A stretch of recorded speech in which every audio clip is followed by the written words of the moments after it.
যে রিজিক আমি আমার মায়ের পেটে থাকতেই আল্লাহ তাআলা লিখে দিয়েছেন, সেই রিজিক ভোগ না করে আমি কোনোদিন মরবো না। বিষ্ণু ইসলাম আমাদেরকে জানিয়েছেন, তোমার জন্য যে রিজিকের বন্দোবস্ত, যেই অ্যালটমেন্ট আছে, সেটা ভোগ না করে, উপভোগ না করে তুমি মরবে না, এবং সেটা আপনি উপভোগ করবেন, আপনার কাছেই আসবে।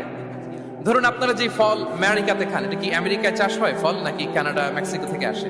এখানেই হয়, আবার বাইরে থেকেও আসে। লেটস সে আপনি যেই অ্যাপেলটা দিয়ে আজকে ব্রেকফাস্ট করলেন, যে অ্যাপেলটা আপনি খেলেন, এটা মেক্সিকো থেকে এসেছে।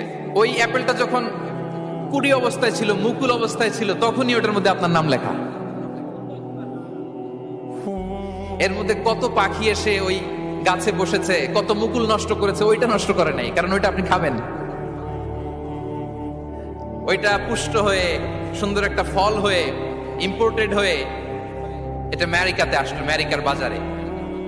অনেক মানুষ ওই ফলটা সুপার মার্কেটে যে ধরে চড়ে নেড়ে আবার রেখে দিয়ে চলে গেছে, নেয় নাই।